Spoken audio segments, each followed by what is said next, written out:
tira dito kung sakaling hard. Parang ang problema kasi pag nag-Moskov ka, nag-chastise Proldron yun. We don't want to go Beatrix kasi may Gatot Kacha and Lancelot. Yeah. Claude talaga. Pipilit nila. Hindi binan ng Farsa ng Indonesia. Kaya nga binigay Glue! Inemesi. Inemesi. Inemesi. MSC. Ganda ng Farsa. Nagulat ako na hindi siya binan ng Indonesia. You're looking for XP na sa glue. Walang CC. Arlot is not that effective. Wala nang counter, boss. Esme na lang yung matino. Okay. Wala saan mag-Uranus, though? Unorthodox. Anong unorthodox? Yura sa glue? Unorthodox, Wala Bene. nila ng early game na... Bene. Bene siguro pwede. Bene Petri, no? Yup. Yan! Pwede. Yan, Hilda pwede. XP? Hilda Ano to? XP, tapos Ay! Hindi. Hilda Rome sila? Hindi ako agree sa setup. Okay sana yung Hilda XP. Oo nga Kaya niyo yung glue no? Tapos yung Hellcurt, sila, patentero sila nung Gatot Kacha. Wait lang, seryoso kaya si Mr. Aranda sa tapat na glue? Parang masakit. I-imagine ko yung level 1, hindi mo kayang sumabay sa glue. Level 2, meron siyang second seal, so technically, lugi pa rin yung Hellcurt. Interesting. I want to see, to be fair, I'm going in blind dito. My instinct tells me na lamang ang glue sa Hellcurt. Pero baka kasi may kakaiba ngayon. Ano ba? Maybe kuha ka agad ng damage item pag ikaw yung Hellcurt. Ano bang magandang first damage item dyan? Usually, lang yun Blade of Hephaestus lang Hindi, I mean yun like yung ang unang item, ganun. Up yung, dagan ka kagad. Oo. Di ko sure. Or, yeah, well, this is a good way to do it. Katan mo na lang. Oo nga naman. Actually. Sa bagay, level 2 na siya. So, pwede siya mag-rotate sa mid. Yup. Wag mong harapin. Pwede mo namang ikat. Tama. Kung talo ka sa lane, wag mong lanean. Tama. I really like this decision mula sa Indonesia. Kahit si Binuya, hindi niya na naisip. Parang, pwede ba na mag-cut tong Hellcurt? Usually done kapag baka na-boots din siya na parang, alam mo yung hindi binibenta yung boots pag lalakad pa. Might have been the decision. Kung anong inuna niyang skill do. Kung second skill o first skill. Kasi kung pili ko kung first skill, aabuti siya na Stanford Nag-ano siya nawala yung buhay nung nag-ano siya. For sure. Deadly Poison Stingers. Ang curious ako is yung kanya, kaya siya nag-ano dito nag-concussive blast. Ang kanyang pinili. Interesting. And this is the out-of-the-box experience that we're looking for and I'll be completely honest. Maganda ang naging resulta nito para sa Indonesia.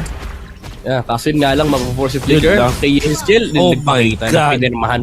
Pinirmahan yung solo fan signing men. Napakamot sa ulo ang miyembro ng Indonesia because of that. And that is the Carl TZ Lancelot. Legendary. Yung game 1 ay tila ba chirping lamang para sa Lancelot ni Nepomuceno. And this time around, hindi ganun karami yung counter sa kanya. Pero look at sa team fight, pero airstrike mula dito kay Pabico. Pero hindi tumalon si Aranda ni hindi man lang nag-ulti yung Hellcurt. And dalawa yung nawala sa Indonesia. One jungler as well. Very big win for Team Philippines. Minsan talaga hindi okay na sobrang todo tipid ka. Kailangan mo rin gumasa para sa sarili mo na winning is in trouble. Sa likod si Leonardo. In comes Aranda, popping the ultimate. Pero tatakakasan lang, tatakbuhan lang siya dito. Siya naman na tinakbuhan ng mga members ng Team Philippines. And Team Philippines have outwitted Indonesia once again in this game. Yep. Hindi ginamit lahat. Reload manipulation, blazing duet, and pati na rin yung Dark Knight Falls. Pero sa Flicker, Purify lang, sapat na. And try ni Aranda i-burst yung glue kasi nga lang yung second skill na binabakit natin kanina. Ang problema pa rito, hindi niya pwedeng lapitan ulit yan for at least a good amount of time. Kasi i-reset lang ni glue yung sarili niya, makakapag-regen siya ng konting HP. But overall, yung movements dito ng roamer ng Indonesia na pipigilan yung mga aggressive pushes ng Team Philippines. Yeah. And what is really entails para sa Team Philippines ay ang mas magandang lane para sa Farsa ulit. Ganun, maging komportable ulit siya. Lancelot na hindi na problema sa laban na to is gonna have a good time kasi makakapag-invade siya. Fred rin, pinaka-ayaw niya pag nai-invadean siya. At dahil meron siyang 1 death dito sa game na to, masasabi natin malaki ang nagiging advantage na ngayon ni Pumuseno sa laban natin. Oo, pagbigyan mo na ako dahil kinailangan ko mag-Winter Crown. Winter Crown muna ang idol nating si. Sa ngayon, welcome to the Wolf Show. At by the way, pasensya ka na, Trimar, nakalimutan ko ang aking pinramis na isa-shoutout kita after the draft. Pero ngayon, binabati ko na the best na ngayon. Abangan niya talaga si Trimar. Grabe. Trimar, comment mo naman kung approve ka ba dito sa XP na Hellcurt. Gusto mo ba itong nangyayari na to? Explain mo naman sa viewers natin bakit siya naging effective or bakit siya ginagamit ngayon laban sa isang glue or kung saan man siya ginagamit, di natin alam. But sa tingin mo ba gana ang XP na Hellcurt? Shoutout kay Trimar mula sa TNC. Currently ngayon ay nasa TNC. Isa sa mga pinaka magagandang performance all throughout Season 16. Masasabi natin most improved XP lane. XP laner dito sa Pilipinas. Malaki ang future. Ahead of the day, shoutout sa lahat ng mga viewers niya. Ayun, shoutout sa'yo, Trimar TZ. Hello. At di ko alam kung nagbabalik na ba. Nagbabalik ka na ba? Pabalik na ako, malapit na. Antayin mo lang ng konti dahil malapit-lapit na. Ayan, nandito na tayo sa game. Nag-decide yung aking ginagamit na, alam mo na mag-update in the middle. Okay. Yan talaga. Napakalupit. Yan talaga ang teknologya. Okay, so ang nakikita natin ngayon na important na magiging advantage ni Nepomuceno dahil dun sa kanyang pagkakaroon ng magandang early game kumpara sa isang Fredrin is hindi talaga makakahabol sa farming itong si Sid. Kailangan lang mo ng kill kaso di ata ito yung way to go if you are the Fredrin. You have to secure your jungle muna. Tingin ko mananakawan siya na. Ayun na nga, nananakawan sa ulti ng crab. Laking bagay at makakaikot, makapag-farm ng sobra. Itong si Nepomuceno, level 8 na ngayon. Medyo mababa yung map efficiency rito ng Indonesia.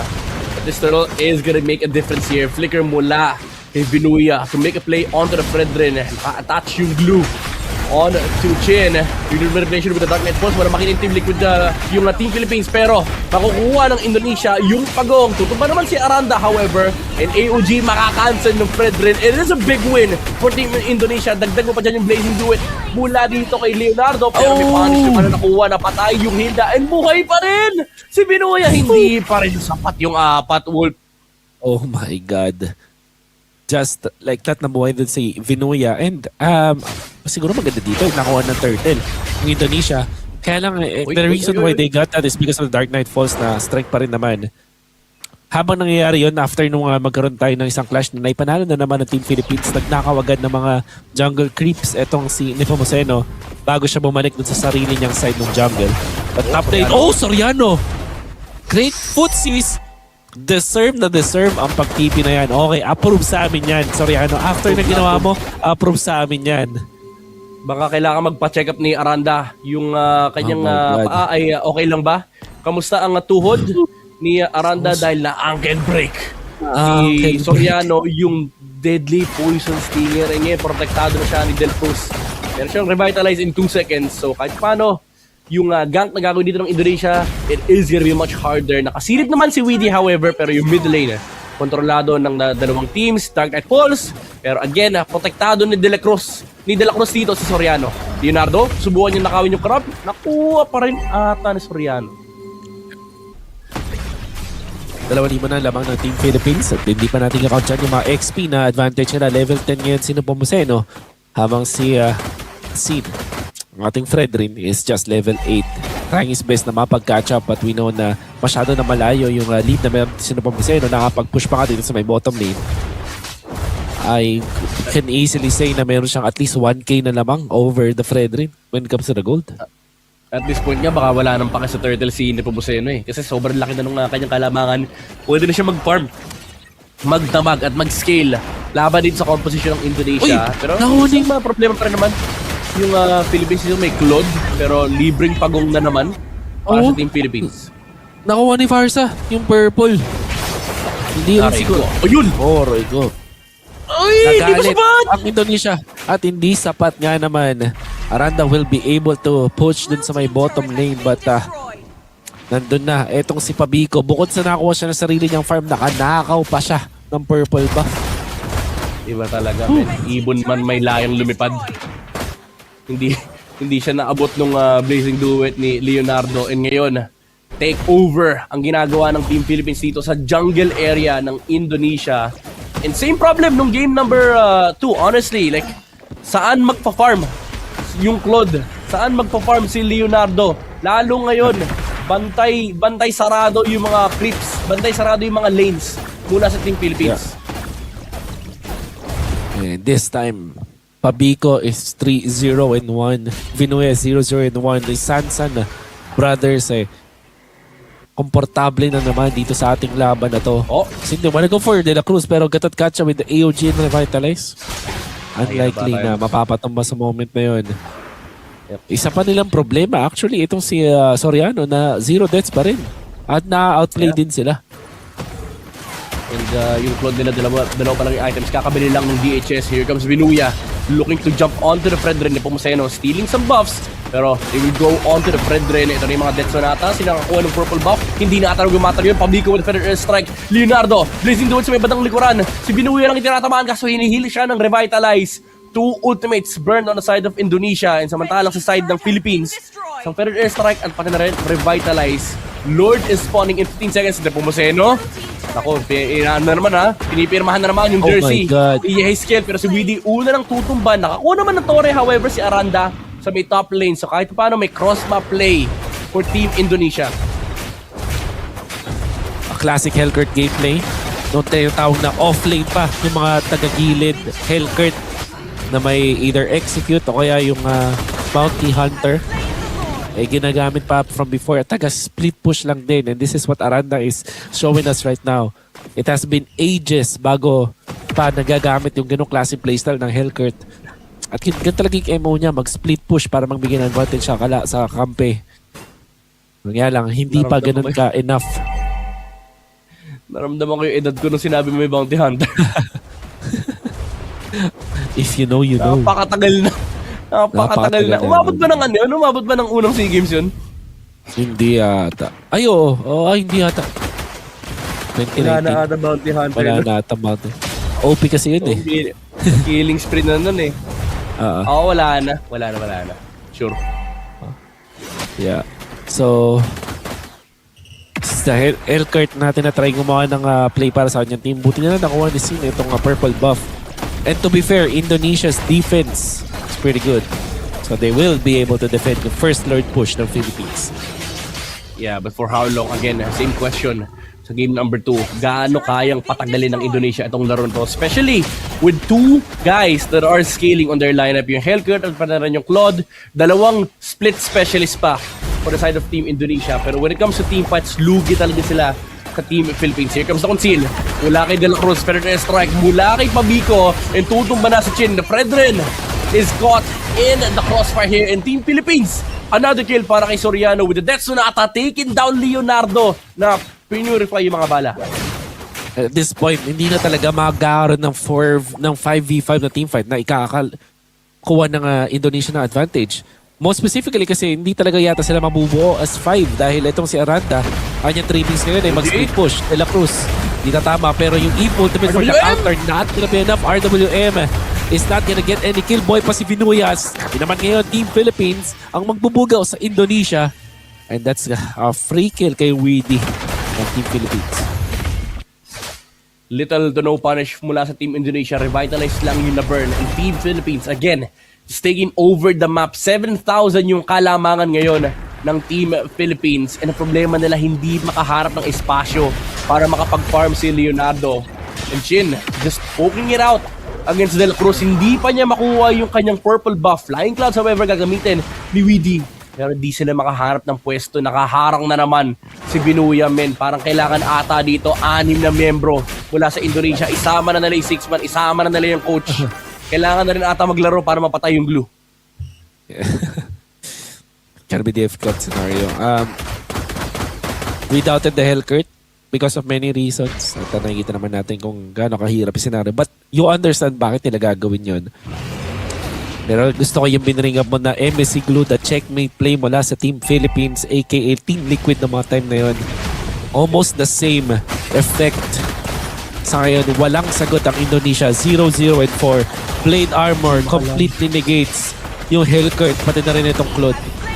Oh, Chin! Hindi niya makita yung Lord pero kita niya na ngayon yung buong miyembro ng Team Philippines. May split push however sa may bottom lane. Hellcurt, Aranda, taking the time to just push towers para sa Team Indonesia. At least makakahinga sila ng konti dito sa mapa pero yung Lord ay naglalakad na sa itaas. Binuya again with the zone in the middle lane. Gayscale, hindi siya pwedeng lumapit basta-basta. Nakita niya na kanina na isang bagsak lang ng Parsa, pwede na kagad tumalon yung Team Philippines. Isang lane lang ang focus ngayon ng Pilipinas. Binuya jumping in onto Widdy. Susubukan niya makahanap ng angle dito kay Gayscale. Flicker mula na sa Hilda and tutumba na si Binuya. Pero airstrike mula dito kay Pabico just to zone to take the towers here. Pero sino po sa inyo ha, nakikipag 1v1 sa Hellcurt. Hindi kinaya ni Aranda. 2 hits lang yung ipis. Tinampas lang na Nepomuceno and Phantom Execution papasok sa Fredrin. Tatamaan sila ng Appraisal Strat pero grabe yung sustain mula kay De La Cruz. With the revitalized RWM just to prevent some of the minion waves to come in pero pumasok pa rin yun. And nandito na yung mga suntok, yung mga spak mula kay De La Cruz. Blazing Duet kay Leonardo. Enough ba para makapatay dito? Soriano with the bullets. Hindi kaya ng Claude. Yung Granger hindi kaya sumabay sa mga bala ni Soriano. Less than 1 second from the bottom lane na punta sa may top lane. Itong si Nepomuceno, tinahi yung mga minions, ginawang connect the dots na minigame para dito sa kanyang Lancelot. Didn't get a kill pero took enough of the attention ng Indonesia para makapag-push sa bottom lane sila Soriano. At super commendable din mula kay De La Cruz. Bypass niya yung real world manipulation. Umalis siya dun sa may box. Up to the very end, doon sa mismong likod ni Yehezkiel, doon siya nag-taunt at napigilan yung pagdepensa ng Indonesia. Small things like that matters. And giving Indonesia. Blazing Duet with a Winter Crown. Kaso wala si tinamaan. Dark Knight Boss however. Soriano close to flicker out. Pero naiwan si Widdy sa unahan. Nepomuceno dashing out to safety and Team Philippines. Walang mamamatay sa kanila. Even though Indonesia nagsimula ng teamfight na yun, hindi pa rin sapat yung kanilang damage and ngayon hinahunting ni Binuya. Yung EP's pest control. Yung trabaho ngayon ng Glue. Si Nepomuceno, they want to go for the mid-lane. Ako po Leonardo going down. Ganun lang kabilis. Yeskel might be next. Tumakas sa Team Philippines. Libreng kill doon sa Claude, man. Pero yung strike, tower lock ang harap ng Team Philippines ngayon. 2-0 na nga ba magiging score? May mga minions pa na kailangan i-clear ang Team Indonesia and pinirmahan na ni Nepomuceno ang game number 4. 2-1 victory for Team Philippines.